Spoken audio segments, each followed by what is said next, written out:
வணக்கம். நீங்கள் இணைந்திருப்பது உதயன் டிஜிட்டல் வலையொலியின் காலை நேர செய்திகளுடன். செய்தி தொகுப்பு உதயன் டிஜிட்டல் செய்தி பிரிவு.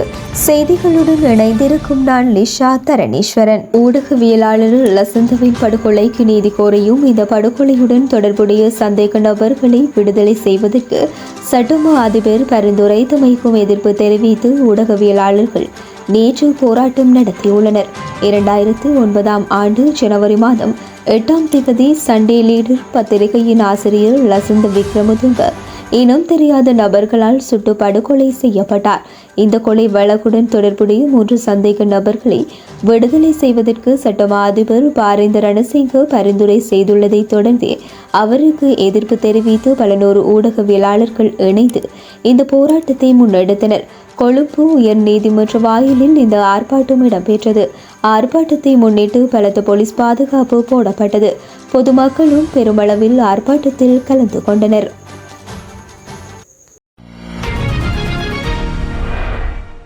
இலங்கையின் சுதந்திர தினத்தன்று யாழ் பல்கலைக்கழகத்தில் தேசிய கொடியை கீழிறக்கி கருப்பு கொடியை ஏற்றியவர்கள் கைது செய்யப்பட வேண்டும் என்று முன்னாள் அமைச்சர் சரத் வீரசேகர வலியுறுத்தியுள்ளார்.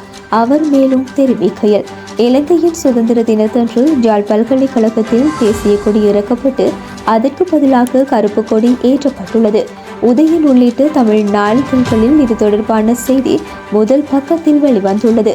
சுதந்திர தினத்தன்று தேசிய கொடி ஏற்றப்பட வேண்டிய பல்கலைக்கழகத்தின் பிரதான கம்பத்தில் இருந்து கொடியை கீழிறக்கப்பட்டு கருப்பு கொடி ஏற்றப்பட்டுள்ளது. போரில் இருந்து இந்நாட்டுக்கு சுதந்திரத்தை பெற்றுக் கொடுத்த இராணுவத்தை அவமதிக்கும் வகையிலேயே இவ்வாறு செய்யப்பட்டுள்ளனர். எனவே இவர்களுக்கு எதிராக சட்ட நடவடிக்கை எடுக்கப்பட்டு தண்டனை பெற்றுக் கொடுக்கப்பட வேண்டும். இதற்கு இடம் அளித்தமை குறித்து யாழ் பல்கலைக்கழக துணைவேந்தர் பேராசிரியர் குலாமும் பொறுப்பு கூற வேண்டும். இது தொடர்பில் அவர்களிடம் விளக்கம் கோரப்பட வேண்டும். யாழ் பல்கலைக்கழகமும் மக்கள் வரி பணத்தில் தான் இயங்குகின்றது. எனவே தேசிய கொடி அவமதிக்கப்பட்டுள்ளமை ஏற்றுக்கொள்ள முடியாத செயலாகும். இந்த செயலில் ஈடுபட்டவர்களை கைது செய்யுமாறு கோருகின்றோம். சுதந்திர தினத்துக்கு முன்னதாக ஜனாதிபதி யாழ் சென்றார். மக்களுடன் கலந்துரையாடினார். இனவாதத்தை தூண்டுபவர்களுக்கு எதிராக கடும் நடவடிக்கை எடுக்கப்படும் என தெளிவாக அறிவித்திருந்தார். எனவே தேசிய கொடியை அவமதித்து தென்னிலங்கையில் இனவாதத்தை தூண்டும் வகையில் செயற்பட்டுள்ள நபர்களுக்கு எதிராக முதலில் நடவடிக்கை எடுக்கப்பட வேண்டும்.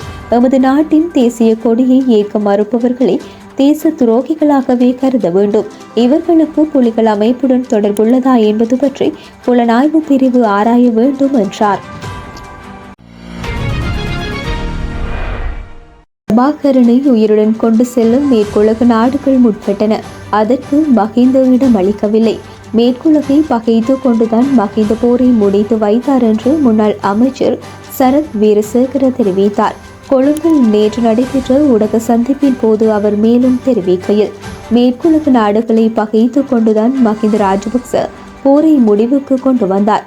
போர் முடிவடைவதற்கு 2 வாரங்களுக்கு முன்னதாக இங்கிலாந்து மற்றும் பிரான்ஸ் ஆகிய நாடுகளின் வெளிவிவகார அமைச்சர்கள் வந்தனர். அமெரிக்காவில் இருந்தும் குழு ஒன்று வந்தது.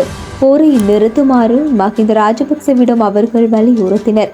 ஏனெனில் பிரபாகரனை உயிருடன் கொண்டு செல்ல முயற்சித்தனர். அவர்களின் கோரிக்கைக்கு செவிமடுக்காமல் மஹிந்த போரை முடிவுக்கு கொண்டு வந்தார்.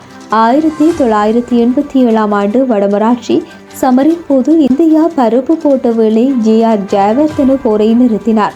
அன்று போரை நிறுத்தியிருக்காவிட்டால் 4 அல்லது 5 நாட்களில் போர் முடிவுக்கு வந்திருக்கும். வெளிநாடுகளுக்கு பணிந்து அன்று போரை நிறுத்தினார்கள். ஆனால் மஹிந்த ராஜபக்ச வெளிநாட்டு அழுத்தங்களுக்கு அடிபணியவில்லை. அதனால் தான் மஹிந்தவுடன் மேற்குலகம் பகையாக உள்ளது. தமிழ் பிரிவினைவாத புலம்பெயர் மக்களும் மஹிந்த மீது பகையில் உள்ளனர். மஹிந்தவுக்கு இப்போதும் பாதுகாப்பு அச்சுறுத்தல் உள்ளது என்றார். நாடாளுமன்ற உறுப்பினர் ராமநாதன் அர்ச்சுனா பொதுச்சேவையில் தற்போது உள்ளார் என்று கொழும்பு மேன்முறையீட்டு நீதிமன்றத்தில் சத்திய கடதாசி அணைக்கப்பட்டுள்ளது. இதையடுத்து அவரின் நாடாளுமன்ற உறுப்புரிமை தொடர்பில் தாக்கல் செய்யப்பட்ட வழக்கு மே மாதம் 14ஆம் தேதி விவாதத்துக்கு எடுக்கப்படும் என்று மேன்முறையீட்டு நீதிமன்றம் அறிவித்துள்ளது. நாடாளுமன்ற உறுப்பினர் அர்ச்சுனா அரசு பொதுச் சேவையில் தற்போது உள்ளார். எனவே அவர் நாடாளுமன்ற உறுப்பினராக செயற்படுவதற்கு தகுதியற்றவர் என்று அறிவிக்குமாறு மேன்முறையீட்டு நீதிமன்றத்தில் வழக்கு தாக்கல் செய்யப்பட்டிருந்தது. இந்த வழக்கு ஜனவரி மாதம் 31ஆம் தேதி நீதிமன்றத்தில் விசாரணைக்காக எடுத்துக் கொள்ளப்பட்டது. மனுதாரர் சார்பில் சட்டத்தரணி NK அசோகரன் நீதிமன்றத்தில் முன்னிலையானார். சுகாதார அமைச்சின் சார்பில் மேலதிக மன்றாடி நாயகம் சுமதி தர்மவர்தன முன்னிலையானார். இதன்போது நாடாளுமன்ற உறுப்பினர் அர்ச்சனா தற்போது பதவியில் தொடர்கின்றார் என்று சுகாதார அமைச்சின் சார்பில் அதன் செயலாளரால் சத்திய கூற்று நிறைவேற்றப்பட்டு நீதிமன்றத்தில் அணைக்கப்பட்டுள்ளது. நாடாளுமன்ற உறுப்பினர் அர்ச்சனாவின் தரப்பில் முன்னிலையான சட்டத்தரணி தமது தரப்பு சமர்ப்பணத்தை முன்வைக்க நீதிமன்றத்தில் அவகாசம் கோரியுள்ளார். தொடர்ந்து வாதங்கள் மற்றும் சமர்ப்பணங்களை ஆராய். இத்துடன் உதயம் டிஜிட்டல் வலையொலியின் காலை நேர செய்திகள் நிறைவடைகின்றன. தொடர்ந்தும் இரவு நேர பிரதான செய்திகளுடன் இணைந்திருங்கள். வணக்கம்.